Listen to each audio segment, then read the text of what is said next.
The silence in David's home office was deafening.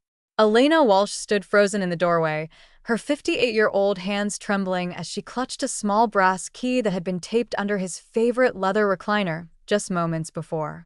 The room still carried traces of his presence, the lingering scent of his Old Spice cologne mixed with the musty smell of old books, the coffee mug with his initials still sitting on the windowsill, and that ridiculous world's greatest accountant trophy their son Marcus had given him as a joke 10 years ago. It had been 6 months since David's massive heart attack took him from her in an instant, and Elena still couldn't bring herself to sit in his chair or touch his things. The mahogany desk that had been his command center for their 35-year marriage loomed before her like a fortress she'd never been allowed to enter. "That's David's space," she used to tell people with a laugh. "I handle the clients. He handles the books." How naive that sounded now. The brass key felt warm in her palm, almost alive.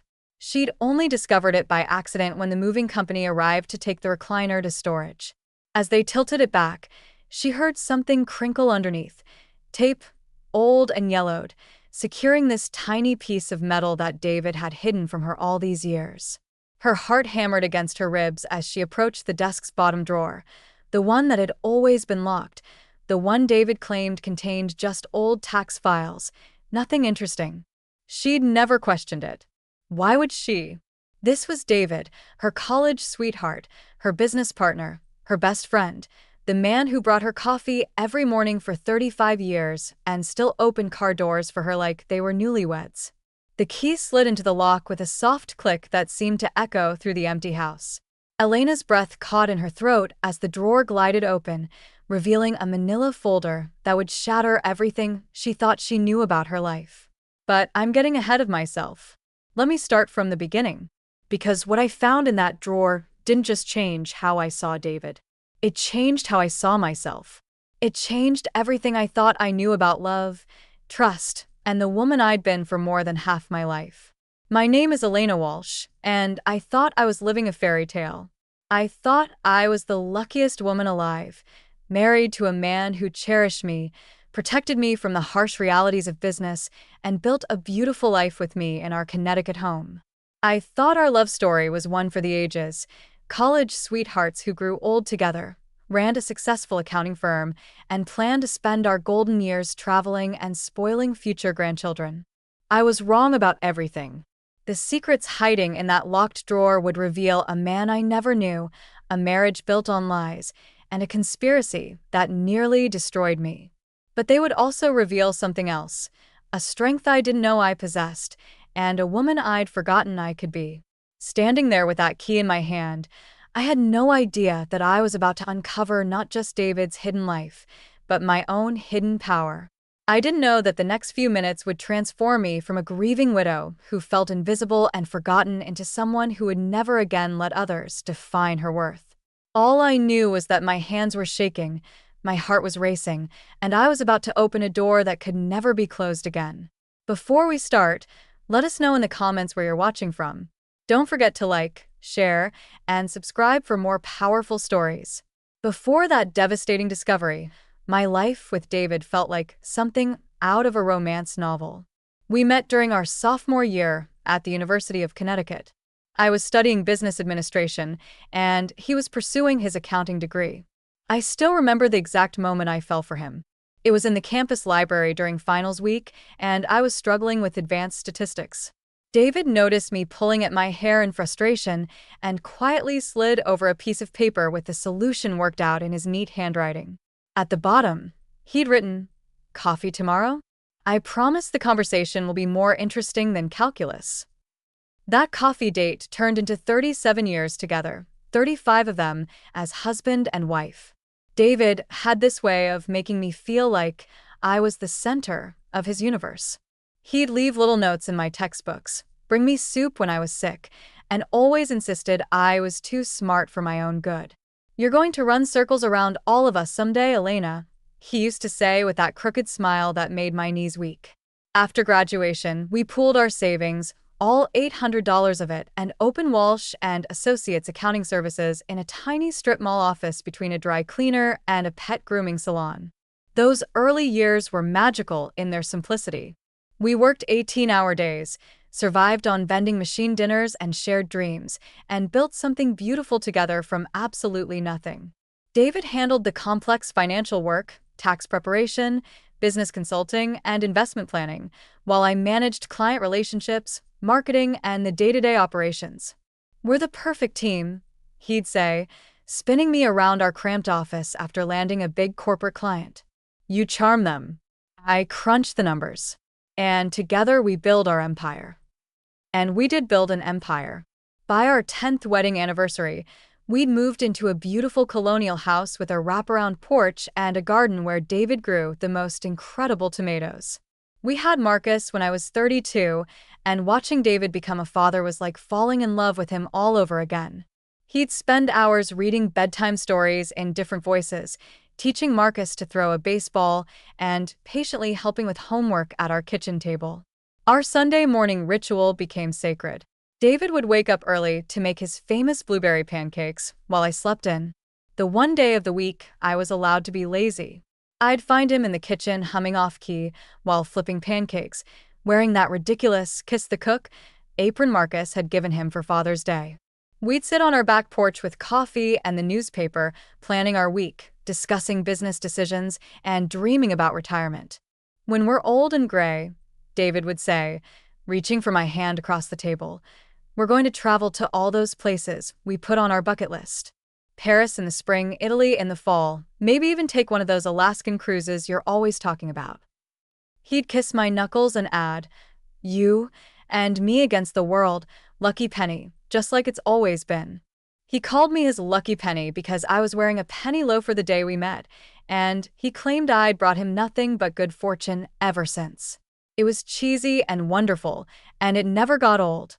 Even after decades of marriage, he'd still grab my hand when we walked through parking lots, still opened every door for me, and still told people at dinner parties that marrying me was the smartest business decision he'd ever made.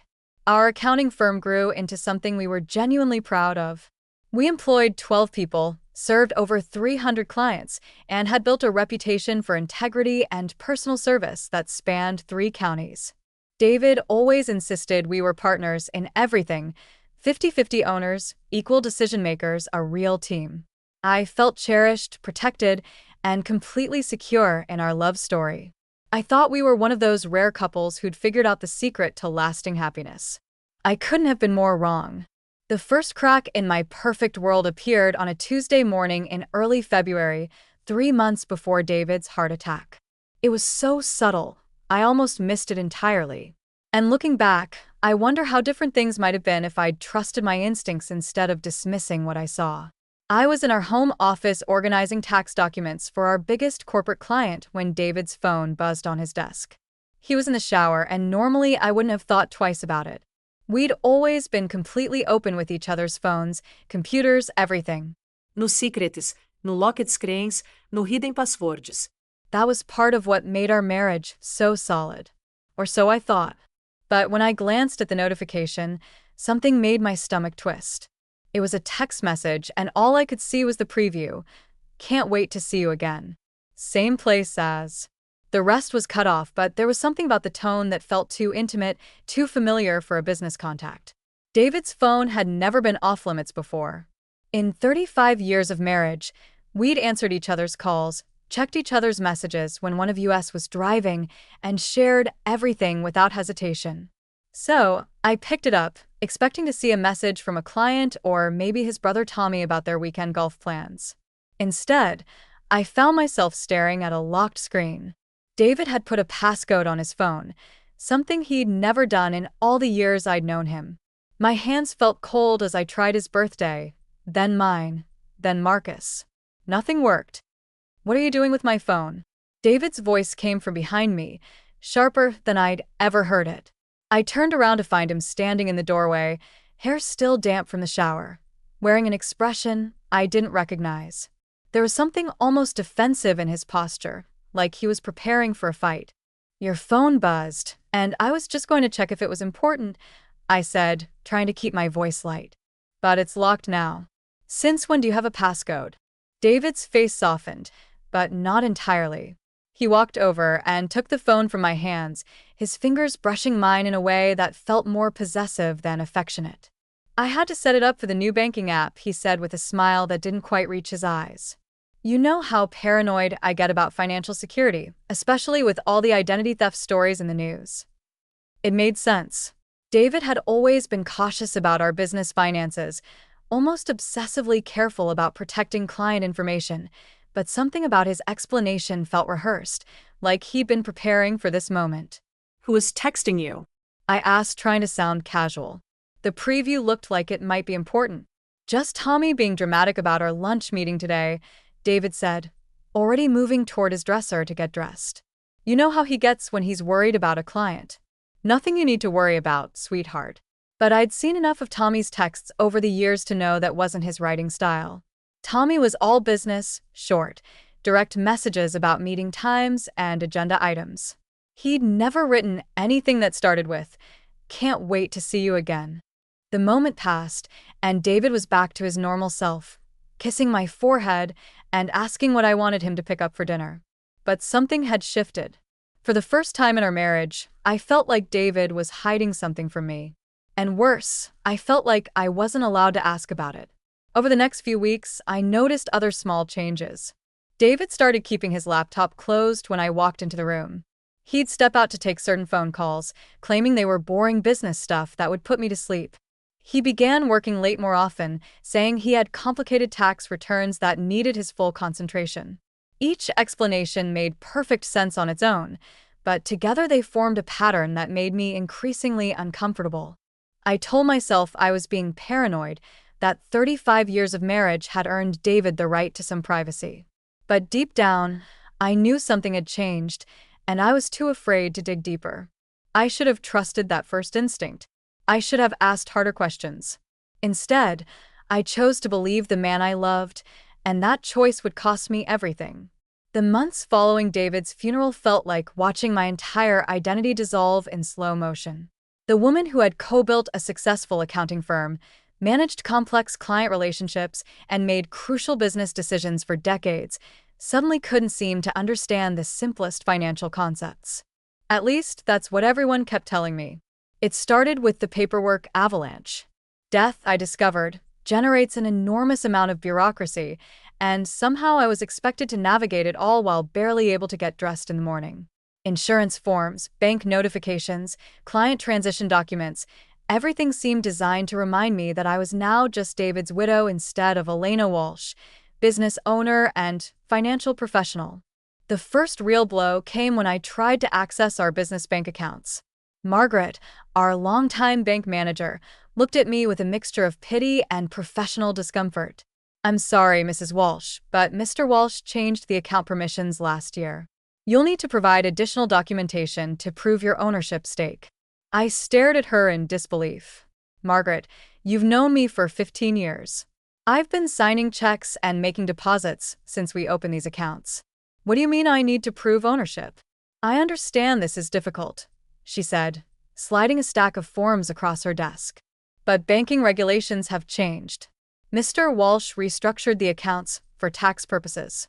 Apparently, you'll need to go through probate court to establish your authority."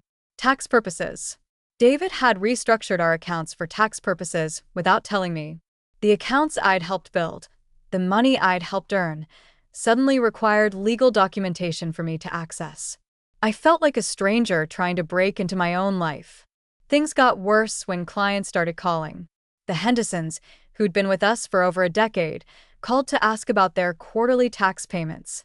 David always handled the complex stuff, Mrs. Henderson said gently. "Will you be continuing the business, or should we start looking for someone else?" The complex stuff, as if client relations, business development, and operational management, my areas of expertise, were somehow the simple parts of running an accounting firm. I'd been managing the Hendersons' account for years, but suddenly everyone assumed David had been doing the real work while I just answered phones and filed papers. Tommy, David's business partner and younger brother, made everything worse with his well-intentioned condescension. He showed up at my house 3 weeks after the funeral with a manila folder full of documents and a patronizing smile. "Elena, honey, I know this is overwhelming," he said, settling into David's favorite chair without asking. David always protected you from the complicated financial stuff, and I think that was smart. Running a business is stressful, especially for someone in your situation. My situation? I asked, feeling heat rise in my cheeks. You know, grieving, emotional, not really experienced with the technical side of things. Tommy opened the folder and spread papers across my coffee table. I've been looking at the books, and honestly, it's a mess. David was trying to handle too much on his own. The best thing for everyone would be if you sold me your half of the business. I'll give you a fair price, and you can focus on healing instead of worrying about quarterly reports and tax deadlines. I looked at the numbers he'd written on a legal pad. The figure was less than half of what I knew my portion of the business was worth. Tommy, I built this company with David. I know every client, every process. I know you think you do, he interrupted, his voice taking on that same sharp edge I'd heard in David's voice that morning on the phone. But David handled all the real accounting work, the books, the taxes, the financial planning. That was his area. You were more of a support system. A support system. 35 years of building client relationships, developing marketing strategies, and managing operations reduced to being a support system. I felt myself shrinking in my own living room, becoming smaller and less significant with every word Tommy spoke. The erosion continued everywhere I turned. When I called our lawyer to discuss the will, he spoke to me like I was a child who needed simple explanations. When I tried to understand our insurance policies, the agent kept asking if I wanted to wait for a male family member to join the conversation. Even Marcus, my own son, started treating me like I was fragile and incapable of making decisions. "Mom, maybe Uncle Tommy's right," he said during one of his increasingly rare phone calls. "Running a business is a lot of stress, and you've been through so much. Maybe it's time to simplify your life." Simplify my life, as if the work I'd poured my heart into for decades was just unnecessary complication.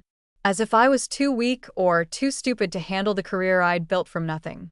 The woman who had once commanded boardroom meetings and negotiated complex client contracts now second-guessed herself on the simplest decisions. I'd catch myself asking the grocery store clerk if I was buying the right brand of coffee, wondering if I was competent enough to choose my own breakfast cereal. I was disappearing piece by piece, and everyone around me seemed to think it was for my own good. The day that shattered what remained of my confidence happened in the mahogany-paneled conference room of Brennan Mills and Associates, our family law firm. It was 6 weeks after David's funeral, and I was there for the formal reading of his will, something I'd assumed would be a simple formality.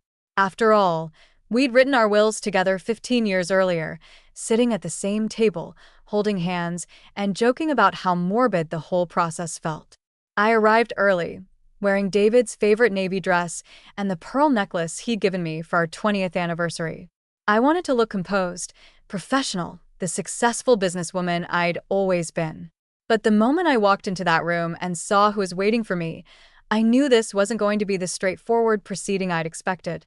Rose Walsh, David's mother, sat ramrod straight in her chair, her silver hair perfectly coiffed and her lips pressed into a thin line of disapproval. At 82, she still had the ability to make me feel like an inadequate daughter-in-law, despite 35 years of marriage to her son. Tommy was there too, of course, along with Marcus and Sophie, my daughter-in-law, who couldn't seem to put her phone down long enough to make eye contact. "Elena, dear," Rose said as I took my seat, her voice dripping with the false sweetness she'd perfected over the decades. "I'm so glad you could make it.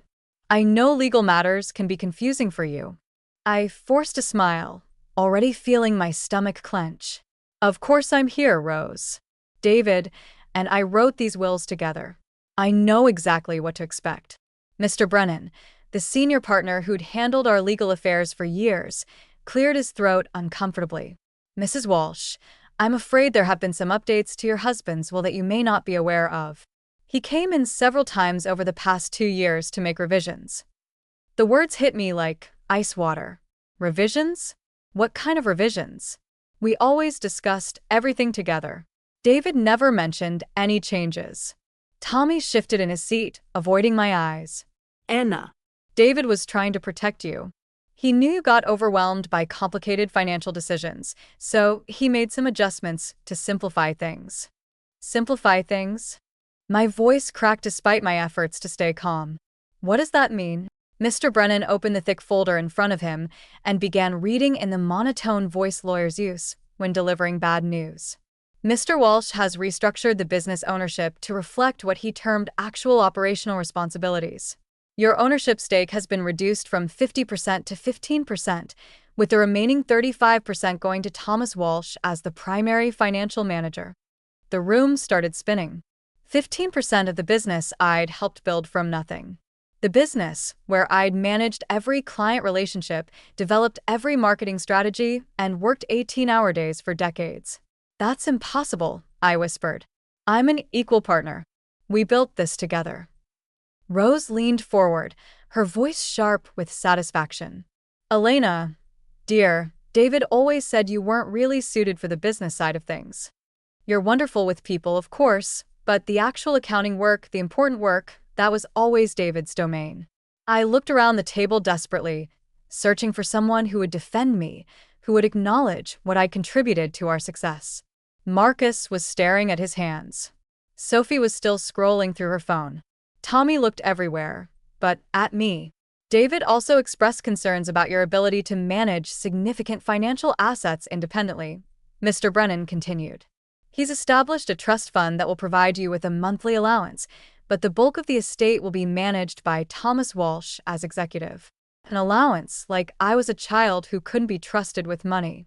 The successful businesswoman who had co-built a thriving company was being given an allowance from her own husband's estate. Rose reached across the table and patted my hand with mock sympathy. Don't look so upset, dear. David was just being practical. He always said you were too emotional to handle big financial decisions. Remember that time you wanted to give the Hendersons a discount because they were going through a divorce? David had to talk you out of bankrupting the business with your soft heart. The memory she referenced was completely twisted. I'd suggested a payment plan for longtime clients facing financial hardship, a decision that had actually strengthened our client relationships and led to referrals worth thousands of dollars. But in Rose's retelling, my compassion became evidence of incompetence.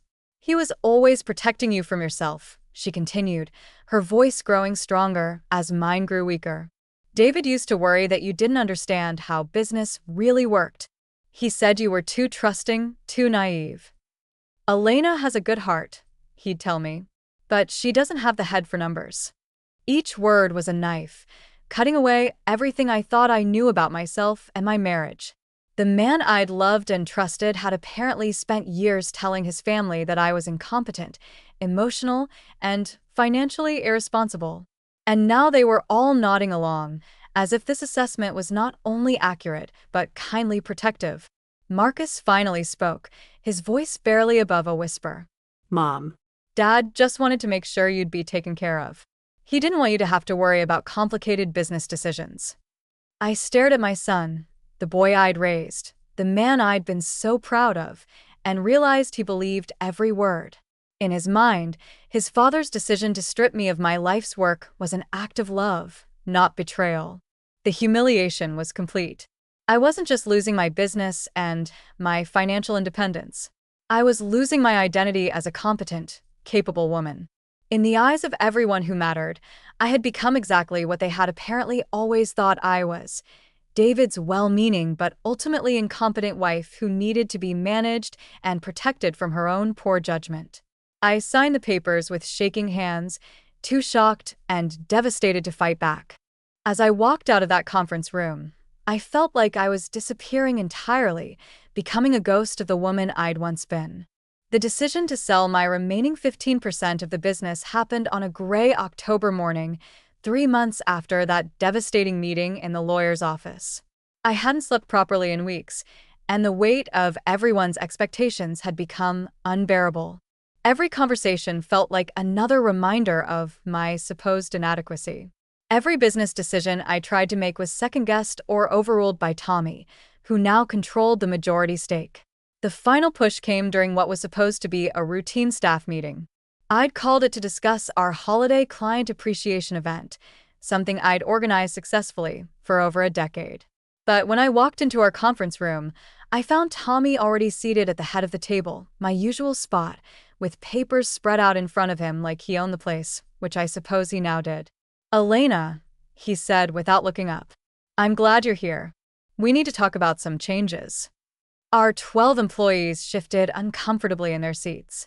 These were people I'd hired, trained, and worked alongside for years. Janet, our office manager, had started as a college intern when Marcus was in high school. Mike had been our lead tax preparer since 2010.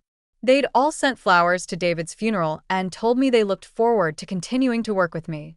Now, they couldn't meet my eyes. "I've been reviewing our client retention numbers," Tommy continued, finally glancing at me with that patronizing smile I'd grown to despise. "We've lost 8 clients since David passed, and several others have expressed concerns about continuity of service." 8 clients out of over 300, I said, my voice steadier than I felt.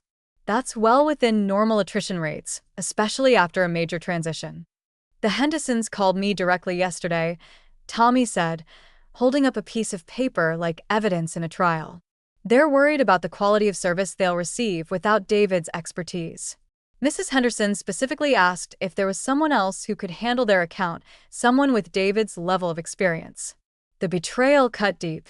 I had managed the Henderson account personally for 12 years. I had helped them through their son's college planning, their retirement strategy, and 3 different business expansions. But apparently, my relationship with them meant nothing compared to their doubts about my competence.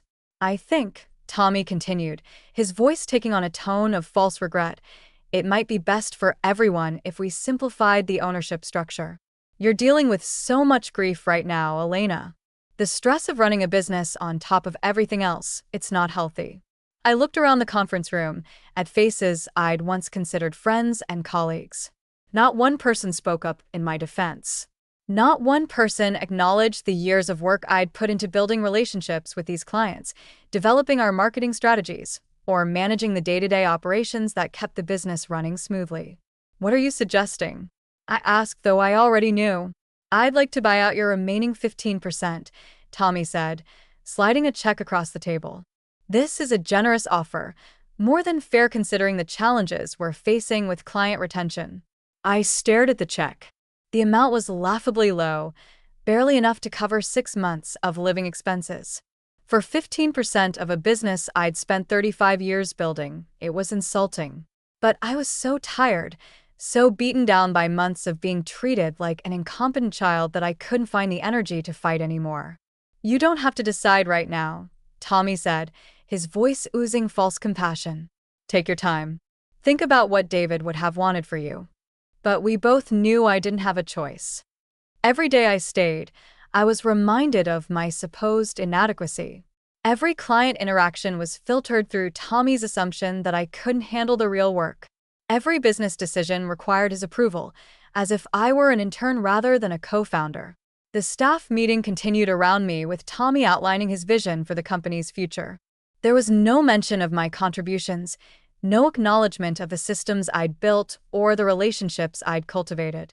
It was as if I'd never existed in this business at all.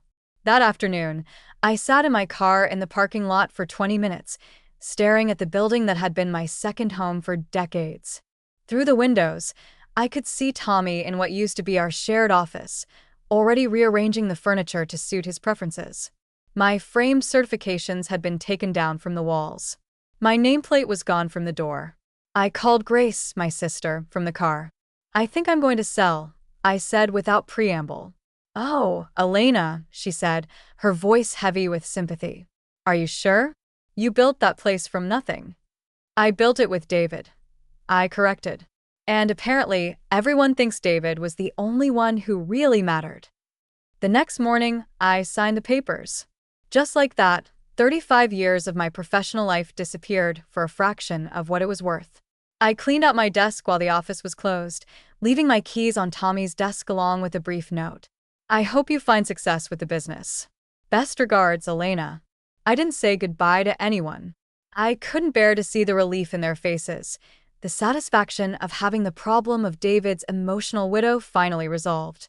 I simply walked away from everything I'd built, carrying nothing but a small box of personal items and the crushing weight of feeling completely erased from my own life's work.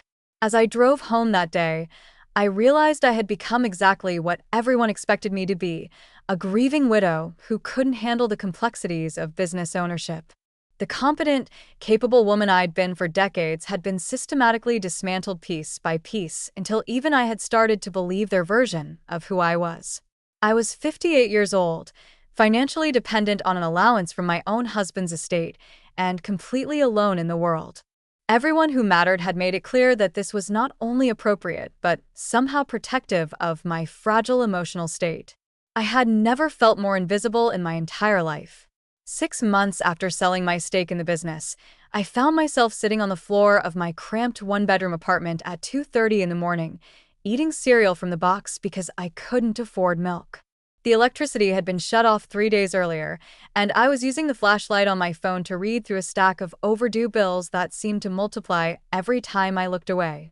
The apartment was nothing like the home David and I had shared. This place smelled like old carpet and the previous tenant's cigarettes, and the walls were so thin, I could hear my neighbor's television through the bathroom wall. I'd rented it in desperation after realizing that my monthly allowance from David's trust barely covered basic living expenses, let alone the mortgage on our beautiful colonial house. The house. Losing the house had been the final blow. Tommy, as executor of David's estate, had decided it was too expensive for someone in my situation to maintain. When I protested, he'd shown me spreadsheets proving that the mortgage, taxes, and upkeep costs exceeded my trust fund payments by hundreds of dollars each month. "Elena, honey, you're just not thinking clearly," he'd said with that same patronizing tone that had become his default way of speaking to me. "This house is way too big for one person, anyway. David would want you to be practical." Practical. I'd gone from living in a 4-bedroom house with a garden and a 2-car garage to a space so small that my kitchen table doubled as my desk. I'd had to sell most of our furniture because it wouldn't fit, including David's leather recliner and the antique dining set we'd bought for our 10th anniversary. The woman who'd once hosted dinner parties for 20 now owned 2 plates, 1 cup, and a set of silverware from the dollar store. The money from selling the house should have helped, but somehow it had all disappeared into estate expenses and debt consolidation.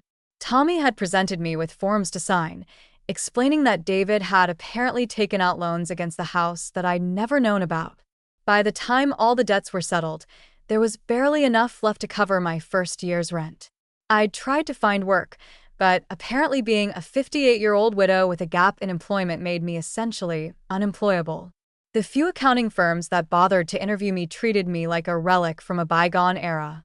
One hiring manager, who couldn't have been older than 30, actually asked me if I was comfortable with modern technology and seemed surprised when I mentioned my decades of experience with financial software. "We're really looking for someone who can hit the ground running," she'd said, her voice filled with the kind of fake sympathy I'd learned to recognize. "Someone who's more current with industry standards." Current with industry standards. As if the principles of accounting had somehow revolutionized while I was grieving my husband. As if my 35 years of experience managing complex client portfolios had become obsolete in the 6 months since David's death. The job rejections piled up like my unpaid bills. Too old, too expensive, too set in my ways, not tech-savvy enough, overqualified, underqualified. There was always a reason why I wasn't suitable. Eventually, I stopped applying and started rationing my food to make my grocery money last longer. The worst part wasn't the poverty or the loneliness or even the constant worry about money. The worst part was how invisible I'd become, even to myself. I'd catch myself asking the grocery store clerk if generic brands were okay to buy, as if I needed permission to make the most basic decisions. I'd stand in the checkout line calculating and recalculating the cost of my items, terrified of the humiliation of having my card declined. When Marcus called, which happened less and less frequently, our conversations were stilted and uncomfortable. He'd ask how I was doing in the tone people use when they don't really want to know the answer. And I'd lie and say I was fine because I couldn't bear to see the relief in his voice when I didn't burden him with my problems. "Mom, you sound good," he'd say. "I'm glad you're adjusting. Sophie, and I have been so worried about you." Adjusting? As if my complete financial and emotional collapse was just a matter of getting used to a new normal. As if the woman who'd once managed a successful business and hosted family gatherings was supposed to simply accept that eating cereal for dinner and wearing the same 3 outfits over and over was her new reality. Some nights I'd lie on my air mattress. I couldn't afford a real bed, and stare at the water stain on the ceiling, wondering how I'd become this person. The confident woman who'd once negotiated contracts and managed million-dollar accounts now second-guessed herself about which brand of shampoo to buy. The woman who'd been David's equal partner was now grateful for the monthly check that kept her barely afloat. I'd lost more than my husband and my business. I'd lost myself so completely that I wasn't sure the woman I used to be had ever really existed at all. Maybe Tommy and Rose and even Marcus were right. Maybe I really had been just David's assistant all along, propped up by his competence and protected from my own inadequacy. Maybe this shabby apartment and this hand-to-mouth existence was who I really was, and everything before had been an illusion. On the worst nights, I almost believed it. The call came on a Tuesday morning in late March, almost exactly 1 year after David's death. My landlord, Mr. Chen, was raising the rent by $200 a month, and I had exactly 48 hours to decide whether to pay it or find somewhere even cheaper to live. I'd been putting off cleaning out David's office, the one task I'd been avoiding for months. But the storage fees were bleeding me dry, and I needed to either deal with his things or surrender them to the storage company. I drove to the storage facility with a hollow feeling in my chest, knowing that going through David's belongings would be like losing him all over again. The unit was exactly as I'd left it. Boxes labeled in my careful handwriting, furniture covered in old sheets, and David's massive mahogany desk taking up most of the space. I'd rented the unit thinking I'd gradually go through everything, maybe find some comfort in his possessions. Instead, I'd been paying $60 a month. I couldn't afford to avoid dealing with my grief. The desk had always been David's sanctuary. Even in our home office, it was understood that his desk was off-limits, not because he was secretive, but because he was particular about his organization system. Everything has its place, he used to say. And I'd always respected that boundary. Now, staring at it in the fluorescent light of the storage unit, it looked less like a workspace and more like a monument to a man I was beginning to realize I'd never truly known. I started with the easy stuff. Pens, paper clips, business cards from clients I recognized. The top drawers yielded the usual office supplies and some old tax forms that should have been shredded years ago. But when I reached the bottom right drawer, the one I'd tried to open 100 times over the years just to borrow a stapler or find a paper clip, I found it was still locked tight. "Damn it, David," I muttered, tugging on the handle. I'd always assumed it contained old files or maybe some personal documents he kept private, but now, facing the prospect of paying a locksmith or losing the furniture entirely, I was determined to get it open. That's when I decided to move the furniture around to make space for the donation truck that was coming later. David's leather recliner was surprisingly heavy, and as I tilted it back to maneuver it around a box, I heard something crinkle underneath. Tape. Old yellowed tape that had been there so long it had almost become part of the chair's fabric. My fingers found what was attached to the tape, a small brass key, warm from years of being hidden in the dark space beneath David's favorite chair. The key had been inches away from me every time I'd curled up in that chair to read while he worked.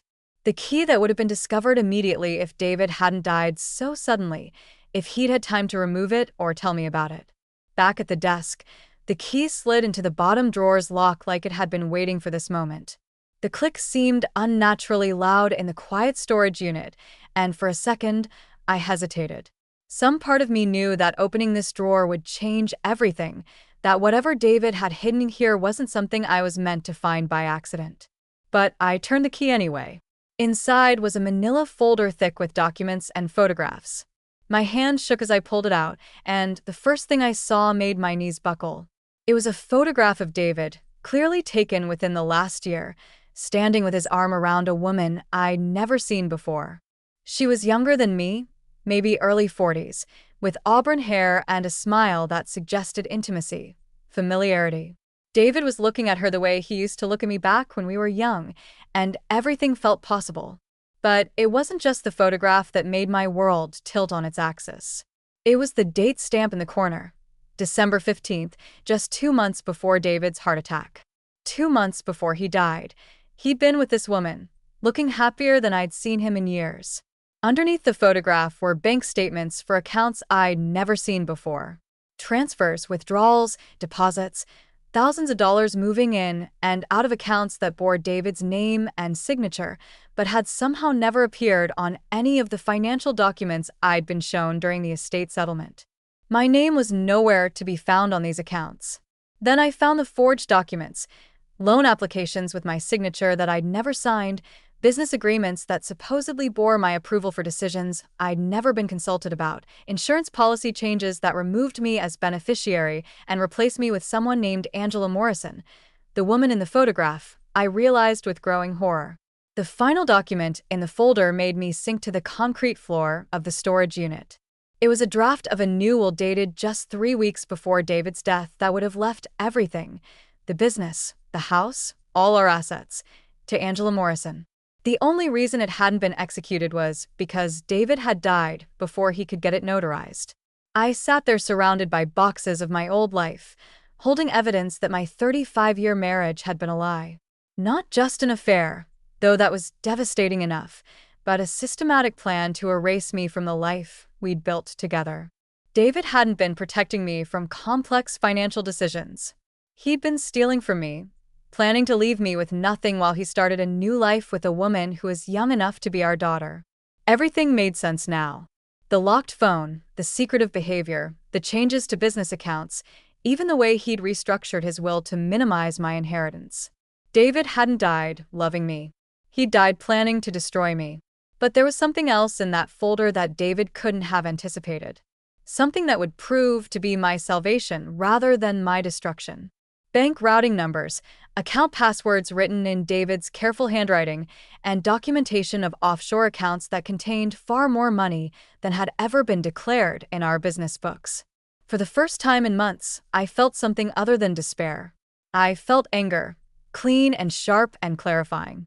The woman everyone thought was too emotional and incompetent to handle financial matters was looking at evidence of a fraud so sophisticated that only someone with real accounting expertise could have uncovered it.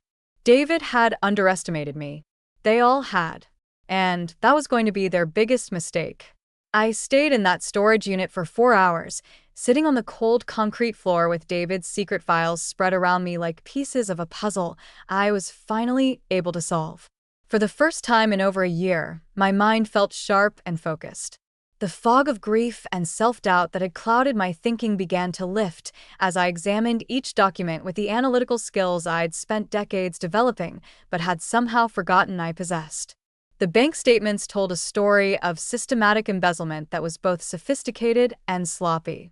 Sophisticated in its execution, but sloppy in David's assumption that no one would ever be skilled enough to trace it.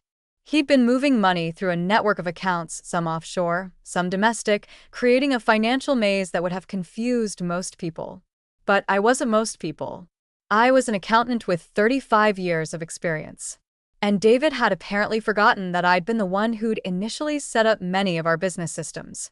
As I traced the money trail, a pattern emerged that made my stomach clench with rage.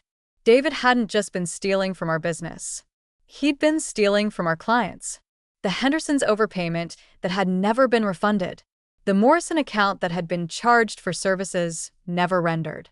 Small amounts from dozens of clients spread over years, all funneled into accounts that only David controlled. But the most infuriating discovery was how he'd used my own expertise against me. My client relationship management system, the detailed records I'd maintained of every interaction and transaction, had given David the perfect roadmap for his theft. He knew exactly which clients trusted me enough not to question small discrepancies, which ones were too busy to scrutinize their statements carefully, and which ones would assume any confusion was their own fault rather than our mistake. The woman in the photograph, Angela Morrison, wasn't just David's mistress. According to the documents, she was supposedly a consulting contractor who'd been receiving monthly payments from our business for the past 3 years, payments that I'd never authorized for consulting services that had never been provided. David had been paying for his affair with money stolen from the business I'd helped build and the clients I'd personally cultivated. I found myself laughing, actually laughing, as I discovered bank deposit slips in David's handwriting. He'd been so paranoid about digital traces that he'd insisted on making many deposits in person, and his compulsive nature had led him to save every receipt.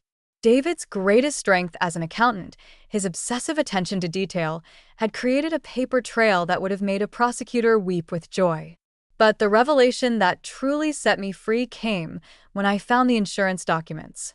David had changed our business insurance policy 6 months before his death, removing me as a beneficiary and adding Angela instead. But in his rush to cover his tracks, he'd made a crucial error. He'd forged my signature on the change forms, but he'd used the wrong middle initial. Elena Marie Walsh had become Elena Maria Walsh on the insurance documents. A small mistake that invalidated the entire change. For the first time since David's death, I felt like myself again. Not the grieving widow everyone expected me to be. Not the incompetent woman who needed protection from complex financial decisions, but Elena Walsh, CPA, who could read financial statements like other people read novels, and who had built a successful business through intelligence, skill, and hard work. I pulled out my phone and started taking pictures of every document, every bank statement, every forged signature.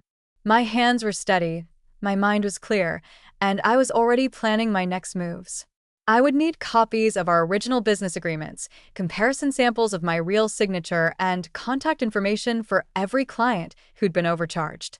I would need to trace every fraudulent transaction and document every theft. But most importantly, I would need to do all of this quietly without alerting Tommy or anyone else to what I discovered. They all thought I was too emotional and incompetent to understand complex financial matters. They had no idea that the woman they dismissed and marginalized was actually the most qualified person to unravel David's carefully constructed web of deception. As I locked the drawer and prepared to leave the storage unit, I felt something I hadn't experienced in over a year. Confidence. Not the desperate bravado of someone trying to convince themselves they were strong, but the quiet certainty of someone who knew exactly what they were capable of accomplishing. David had spent the last years of his life systematically destroying my sense of self-worth, convincing everyone around me that I was incompetent and emotional. But he'd made one fatal error in his planning. He'd underestimated the woman he'd married. The same skills that had helped me build our business from nothing were about to help me expose his crimes and reclaim everything he'd tried to steal. The grieving widow was gone. Elena Walsh, forensic accountant, was about to make her debut. And she was ready for war. I drove home from the storage unit with David's secret files locked in my trunk and a plan already forming in my mind. This time, I would be the one keeping secrets. For over a year, everyone had treated me like I was too fragile and incompetent to handle complex matters. Now I would use their underestimation of me as my greatest weapon. The first thing I did was establish my own secure workspace. I converted my tiny apartment's single closet into a makeshift office, installing a small desk and a filing system that would have made David proud. I bought a scanner at Goodwill and spent 3 days meticulously copying every document from David's secret folder, organizing them chronologically and cross-referencing them with our business records that I'd kept copies of. Another detail everyone had overlooked when they assumed I didn't understand the real work of running a company. My greatest advantage was that no one expected me to be capable of this level of investigation. When I called our former clients supposedly to tie up loose ends and ensure their transitions to Tommy's management were smooth, they spoke to me with the patronizing kindness reserved for helpless widows. Mrs. Henderson actually said, "Oh, Elena, dear, don't worry yourself about the complicated financial details. Tommy's handling all that now." But I wasn't worried about complicated financial details. I was documenting them. During each conversation, I casually asked about their account histories, payment schedules, and any unusual charges they might have noticed over the past few years. The responses painted a clear picture of David's systematic theft, but I kept my voice light and grateful, playing the role of the confused widow who is just trying to understand her late husband's work. "I'm so sorry to bother you with this," I'd say, but David's records are a bit scattered, and I'm trying to make sense of his filing system. Could you help me understand that consulting fee from last April? I just want to make sure everything was properly documented for tax purposes. The consulting fees to Angela Morrison showed up everywhere. Phantom charges for services never rendered, added to bills for legitimate work I'd actually performed. Client after client confirmed what the bank statements had already told me.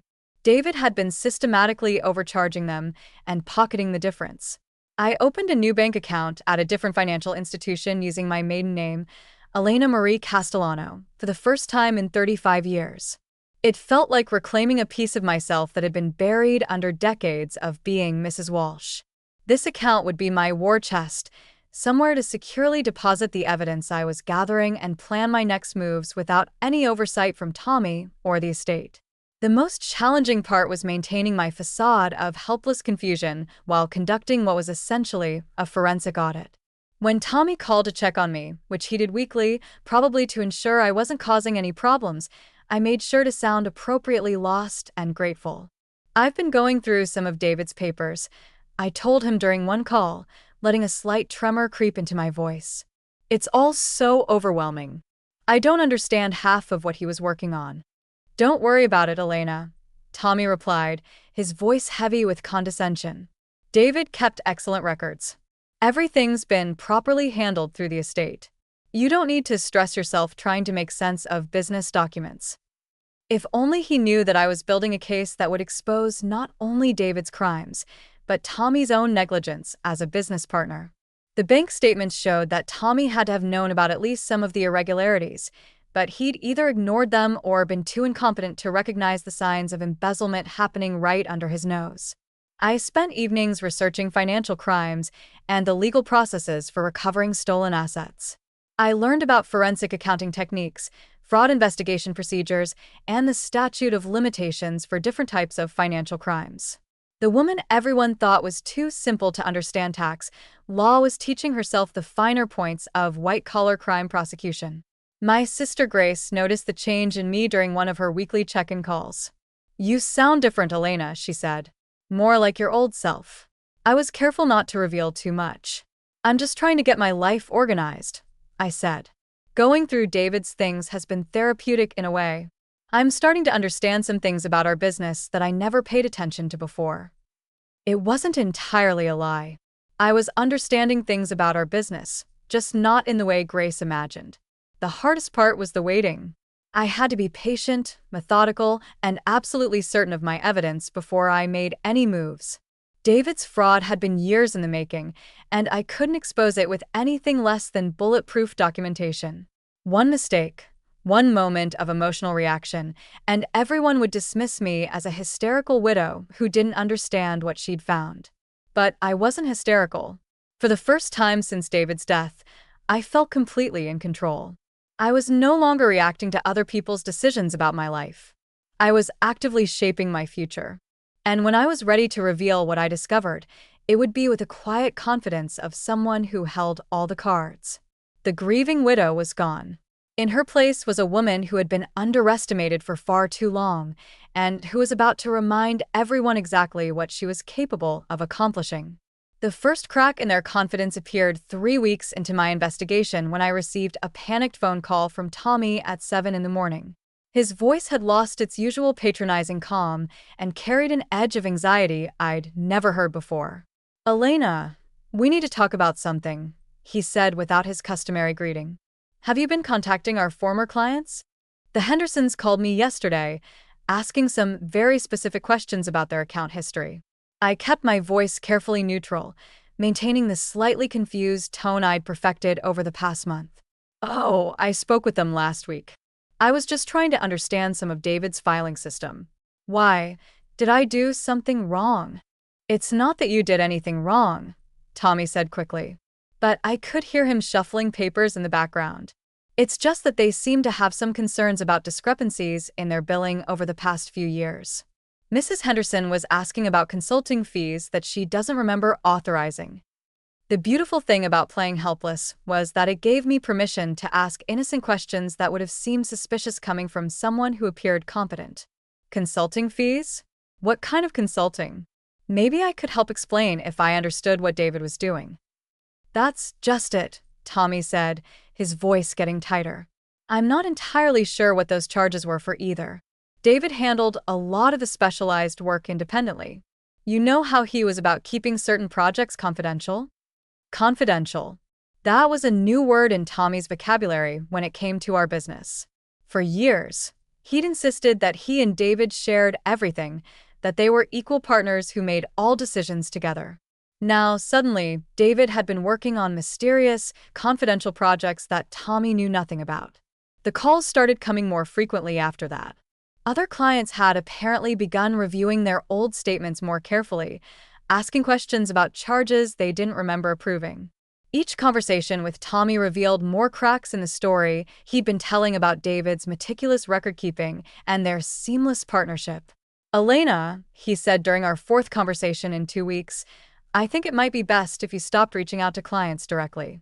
They're getting confused by questions about old transactions, and it's creating unnecessary anxiety about their accounts. I'm so sorry, I said, injecting just the right amount of distress into my voice. I was just trying to be helpful. David always said I was good with client relationships, and I thought maybe I could help with the transition. I know you mean well, Tommy replied, but his tone suggested he was barely holding on to his patience. But some of these questions are about technical accounting matters that are beyond your expertise. You might accidentally give them incorrect information. Beyond my expertise? The same woman who had managed those client relationships for decades was now supposedly too incompetent to answer basic questions about their accounts.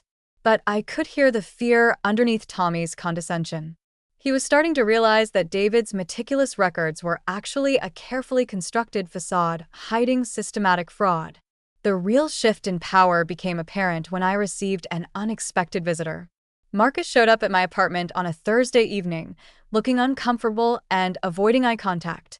It was the first time he'd visited since I'd moved to this cramped space, and I could see him taking in the modest surroundings with something that might have been shame.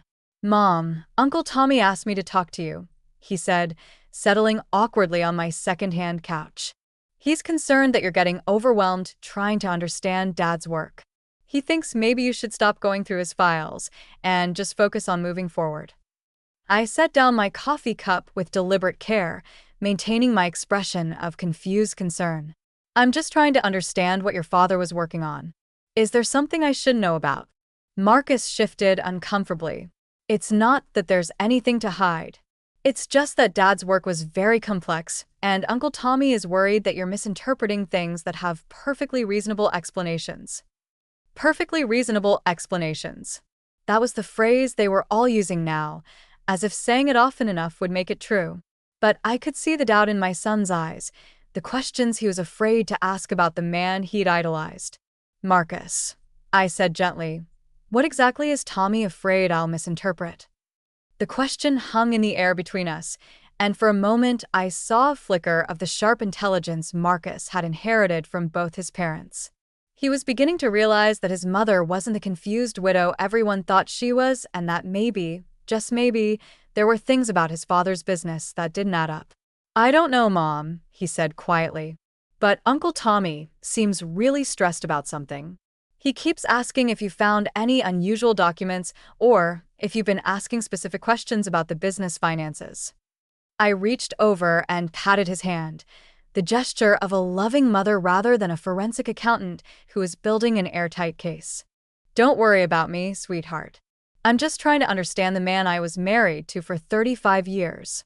Surely, there's nothing wrong with that. But we both knew there was something very wrong.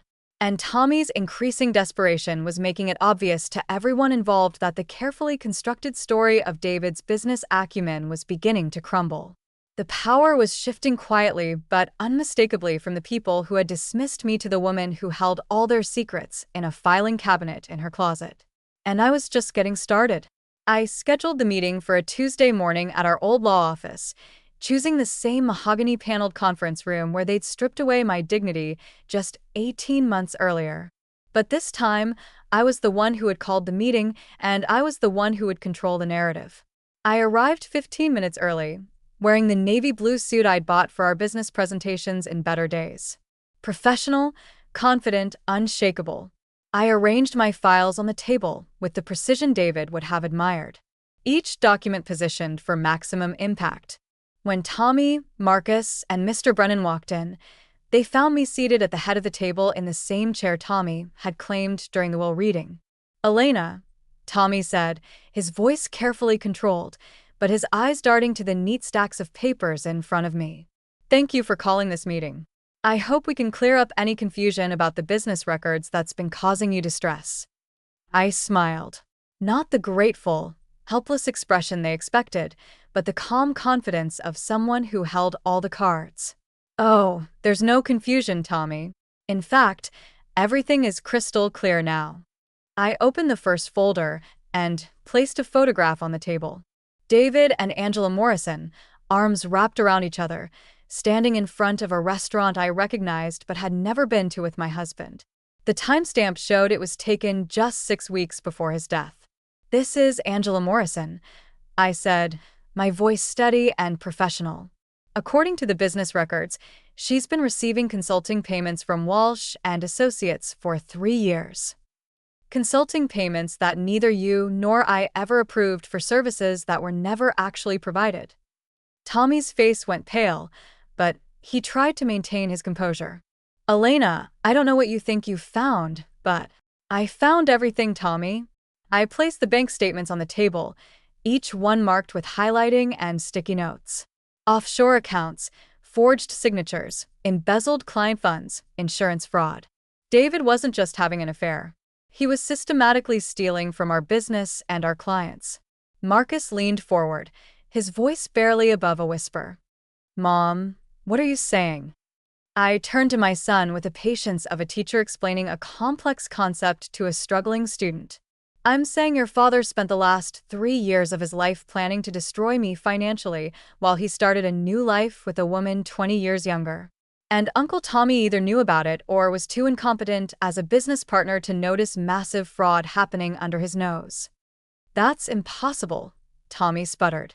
"David was meticulous about record keeping. Every transaction was properly documented."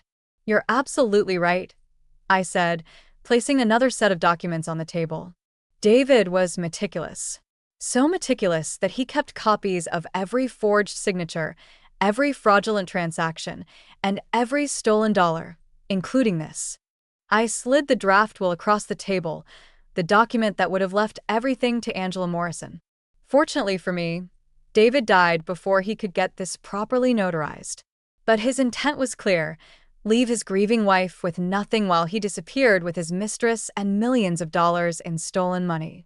Mr. Brennan had been silent throughout the exchange. But now he cleared his throat nervously. "Mrs. Walsh, these are very serious allegations. Are you certain about the authenticity of these documents?" "I'm not just certain. I can prove it." I opened my laptop and turned the screen toward them. "I've traced every fraudulent transaction through 6 different bank accounts. I have comparison samples of the forged signatures. I have client testimony about unauthorized charges. And I have David's own handwritten notes documenting how he planned to transfer assets offshore." Tommy's composure finally cracked. Even if some irregularities occurred, David is dead.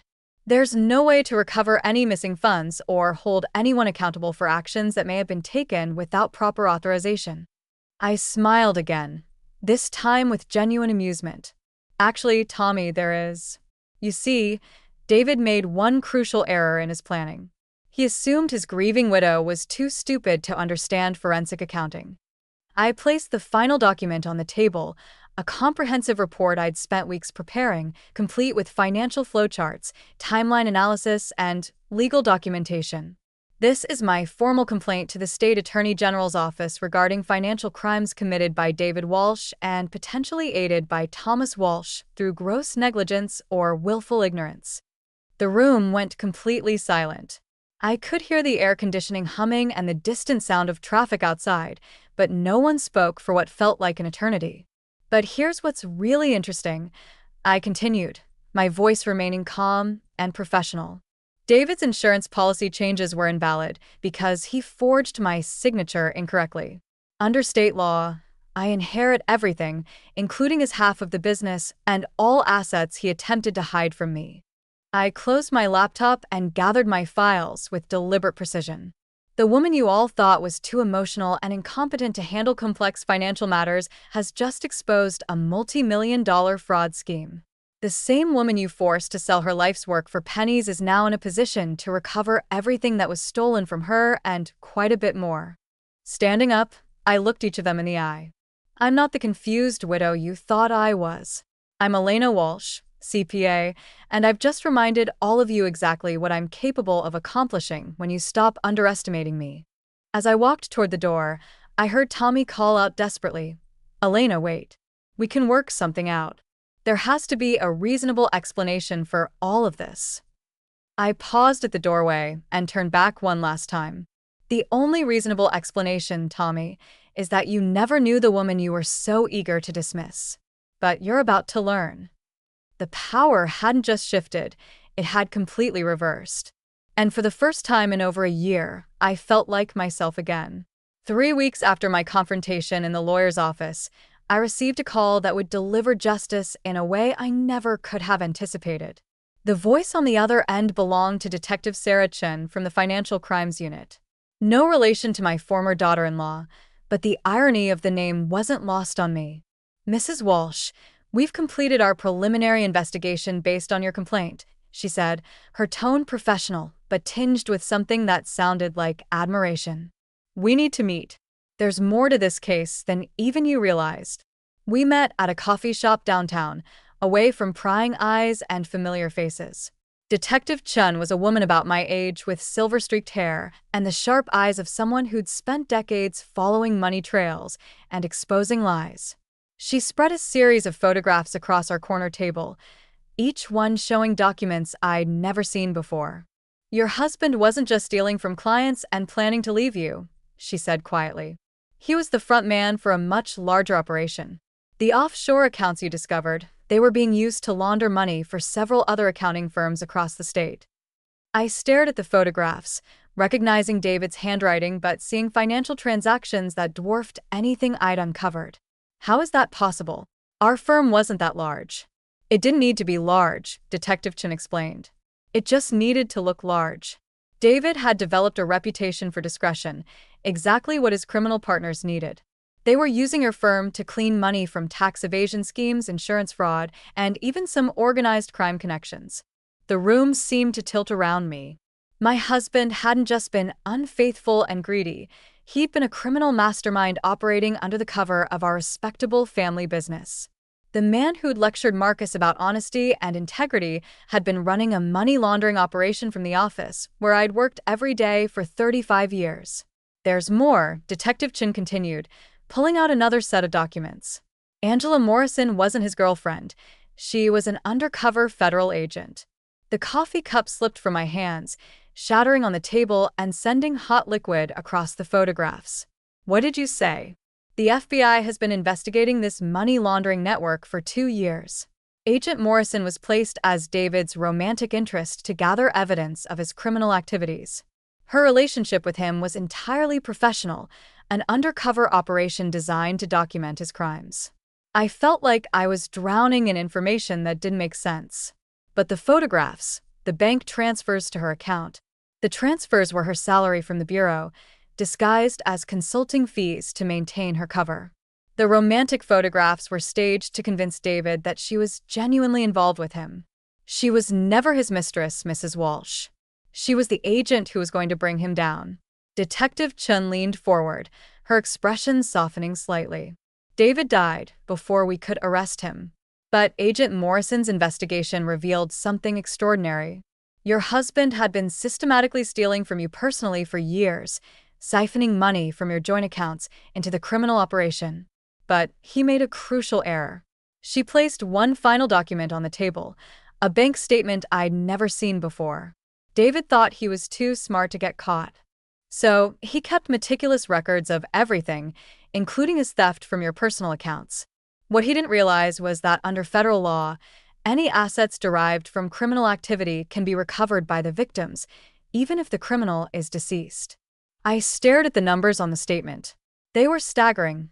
More money than David and I had ever declared in our business or personal accounts combined. How much?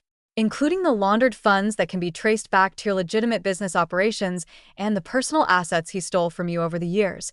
We're looking at approximately $3.2 million that legally belongs to you. The number hit me like a physical blow. I'd been living in a cramped apartment, counting pennies and eating cereal for dinner, while my husband had hidden millions of dollars that rightfully belonged to me. The poverty I'd endured, the humiliation of being treated as financially incompetent, the crushing weight of believing I was dependent on charity, all of it had been unnecessary. There's one more thing, Detective Chin said, gathering the photographs carefully. Tommy Walsh is being arrested today.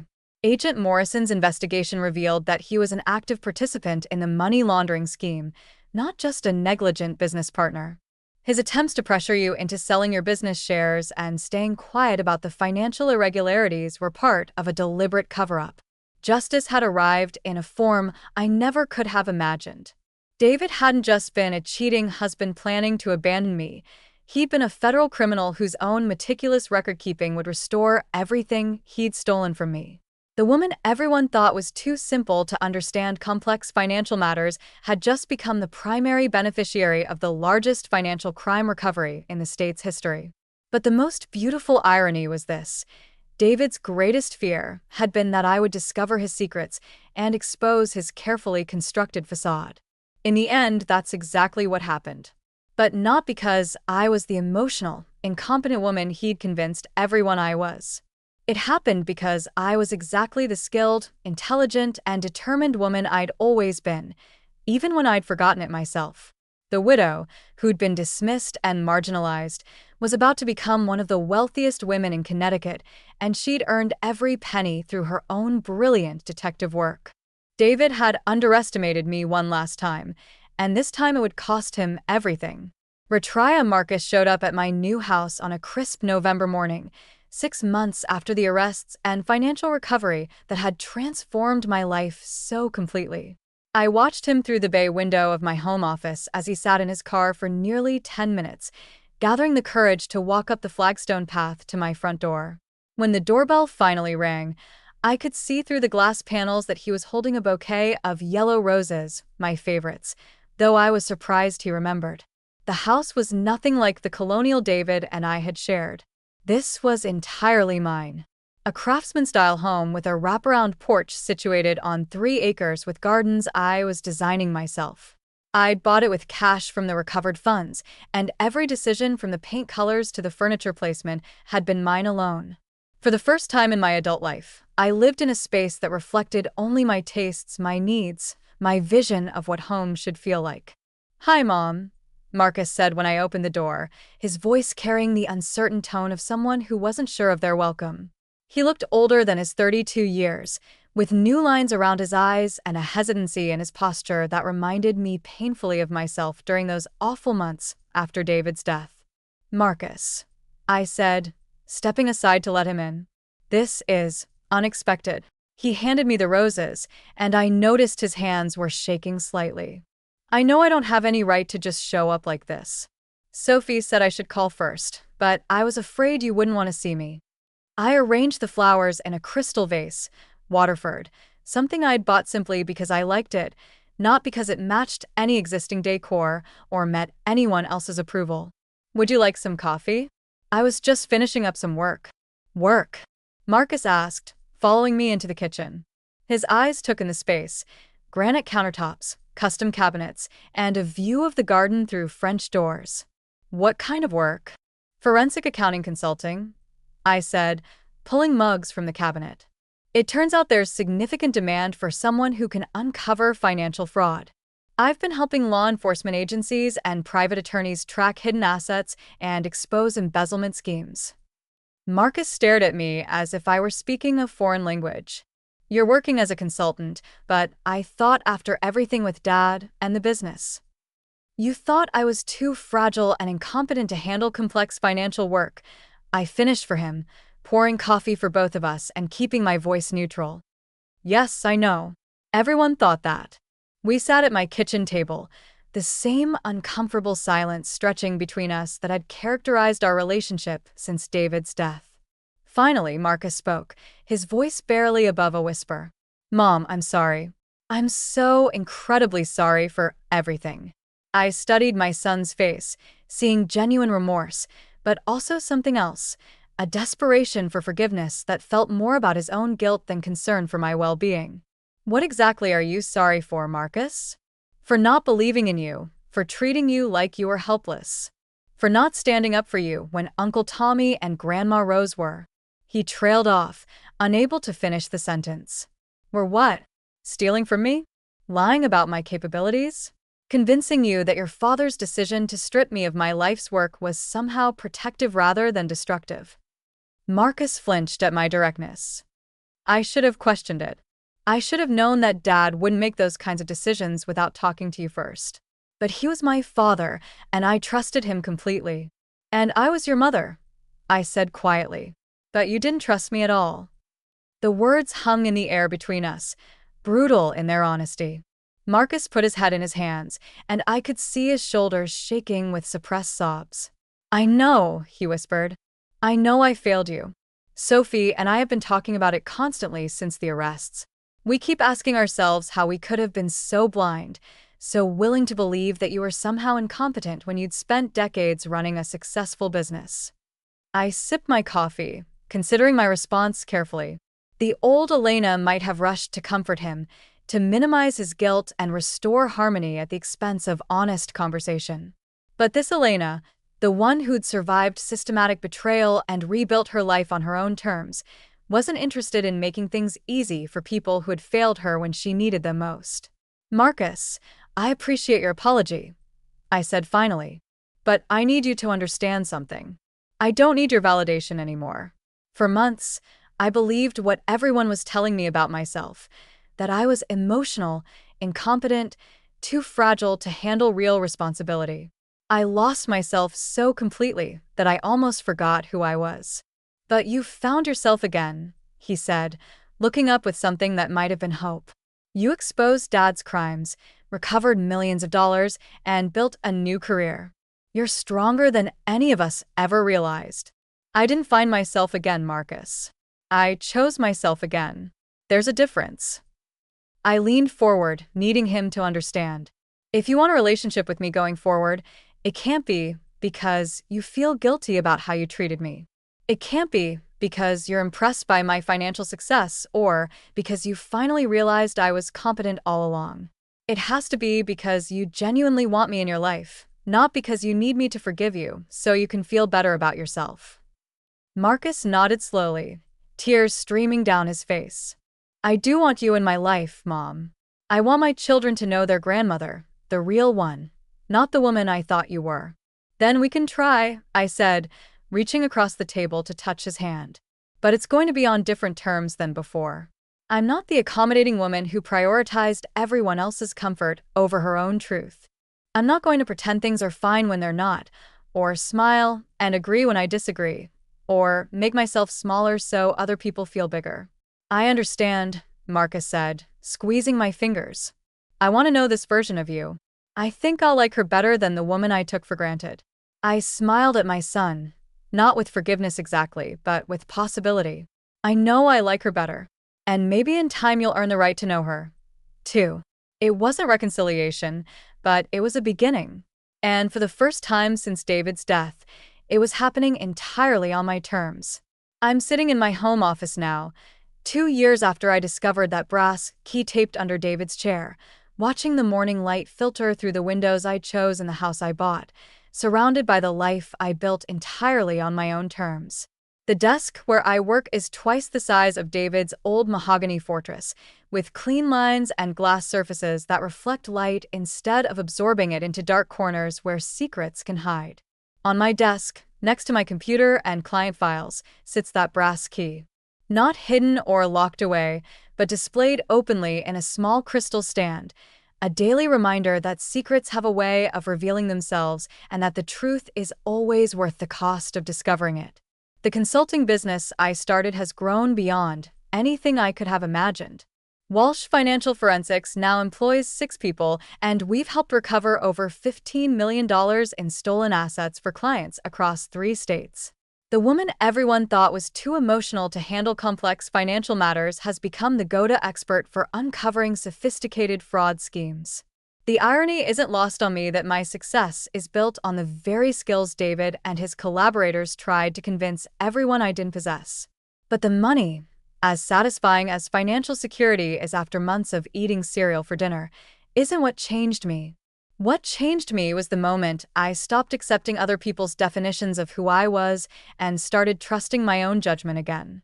The moment I realized that the woman I'd been for 35 years, capable, intelligent, strong, hadn't disappeared when David died.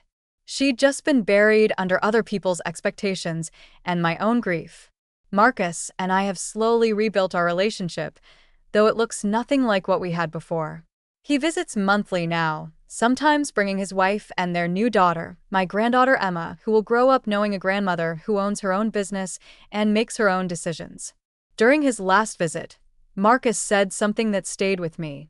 "I'm glad Emma will know this version of you, Mom. The one who doesn't apologize for taking up space." Tommy was sentenced to 8 years in federal prison for money laundering and conspiracy to commit fraud. At his sentencing hearing, I chose to attend, not for closure, but to see justice served. He looked across the courtroom at me just before the judge announced his sentence, and I saw something in his eyes I'd never seen before. Respect. Fear, maybe, but definitely respect for the woman he'd so catastrophically underestimated. The FBI's investigation revealed that David's criminal network had victimized dozens of families like ours. People who trusted their accountants and financial advisors only to discover years of systematic theft. Through my consulting work, I've helped many of these families recover not just their money, but their confidence in their own judgment. There's something deeply satisfying about helping other people reclaim their power the way I reclaimed mine. I still think about David sometimes, but not with the crushing grief and betrayal that once consumed me. Instead, I feel something closer to pity. He had a woman who loved him, a successful business built on legitimate work, and a family that respected him. But he threw it all away for the thrill of crime and the fantasy of a different life. In trying to erase me, he erased himself instead. Grace, my sister, visits often, and she always marvels at what she calls my transformation. But I try to explain to her that it wasn't a transformation. It was a return to who I was before I allowed other people's opinions to define me. I remembered that I was capable of building something from nothing because I'd done it before. I remembered that my value wasn't determined by whether other people recognized it. The most important thing I learned is this: other people's inability to see your worth doesn't diminish your worth. Their failure to recognize your capabilities doesn't make you incapable. Their comfort with your silence doesn't obligate you to stay quiet. I spent 35 years thinking I was lucky to be chosen by David, building my identity around being his wife, his partner, his lucky penny. But the truth is, David was the lucky one. He had a partner who was brilliant, dedicated, and loyal. And he was too blind with greed and arrogance to appreciate what he had. Now, I choose myself every day. I choose my work, my home, my relationships, my future. I choose to take up space, to speak up when something doesn't feel right, to trust my instincts even when other people question them. I choose to be visible, valuable, and entirely unapologetically myself. The brass key sits on my desk as proof that hidden things eventually come to light. But more importantly, as a reminder that the most important key I ever found was the one that unlocked my own power. And that key was never hidden at all. It was always right there in my hands, waiting for me to remember how to use it. Sometimes the person who knows you least is the person sleeping next to you every night for 35 years. But the person who should know you best should always be yourself. And now, finally, it